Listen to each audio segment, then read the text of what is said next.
Hello guys, ഇന്ന് കണ്ടപ്പം കുറച്ച് ബീഫ് കൊടുന്നു കേട്ടോ. അപ്പോൾ വേഗം അത് കഴുകി വൃത്തിയാക്കി അതിലേക്ക് മഞ്ഞൾപ്പൊടി, കുരുമുളക് പൊടി, ഉപ്പും ചേർത്ത് കുക്കറിൽ വേവിക്കാൻ വെച്ചേ. അപ്പോഴേക്കും അതിലേക്ക് വേണ്ട സവാള, ഇഞ്ചി, വെളുത്തുള്ളി ഇതൊക്കെ സടപെടാന്ന് എൻ്റെ നാത്തു നേരാക്കി തന്നു കേട്ടോ. ഇനി എന്താ, വെളിച്ചെണ്ണയിലേക്ക് അല്പം ഉപ്പും കൂടെ ചേർത്തിട്ട് ഉള്ളി നന്നായിട്ട് വഴറ്റിയെടുക്കുക. അതിലേക്ക് ഇഞ്ചി, വെളുത്തുള്ളി, പച്ചമുളകും കൂടി വേണം. പച്ചമുളക് ഇല്ലാത്ത കാരണം ഇഞ്ചിയും വെളുത്തുള്ളി മാത്രം ഇട്ട് ഞങ്ങൾ അഡ്ജസ്റ്റ് ചെയ്തു കേട്ടോ. മല്ലിപ്പൊടി, മുളക് പൊടി, മഞ്ഞൾപ്പൊടി, ഗരം മസാല ഇതും കൂടെ ചേർത്തിട്ട് അതിൻ്റെ പച്ചമണം മാറുന്നത് വരെ ഇളക്കിക്കൊണ്ടിരിക്കുക. അതിനുശേഷം വെന്ത് വന്ന ബീഫ് അതിലേക്ക് തട്ടി കൊടുത്ത് നന്നായിട്ട് തന്നെ റോസ്റ്റ് ചെയ്തെടുക്കട്ടോ. മണം കൊണ്ട് എനിക്ക് സഹിക്കാൻ പറ്റുന്നില്ല, അതുകൊണ്ട് ഞാനൊരു പീസ് എടുത്ത് കഴിച്ചു.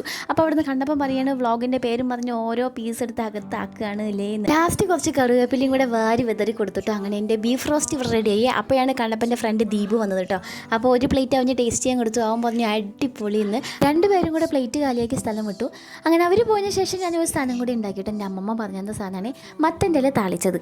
ഇത് കഞ്ഞിയുടെ വെള്ളത്തിലാട്ടോ ഉണ്ടാക്കുന്നത്. കഞ്ഞിയുടെ വെള്ളം തിളച്ച് വരുമ്പോൾ അതിലേക്ക് മഞ്ഞപ്പൊടി ഇടുക. ഇത് നമ്മുടെ ചെറിയ ഉള്ളിയും കാന്താരി മുളകും കൂടെ ചതച്ചത് ഇട്ട് കൊടുക്കുക. അല്പം ഉപ്പും കൂടെ ചേർത്തിട്ട് നന്നായിട്ട് തിളച്ച് വരുമ്പോൾ അതിലേക്ക് മത്തൻ്റെ ഇല കഴുകിയിട്ട് ഇട്ട് കൊടുക്കുക. വെന്ത് വന്നതിന് ശേഷം ഒരു തുള്ളി വെളിച്ചെണ്ണയും കൂടെ എത്തിച്ച് കൊടുത്തു കഴിഞ്ഞാൽ നമ്മുടെ മത്തൻ്റെ ഇല താളിച്ചത് റെഡിയായി.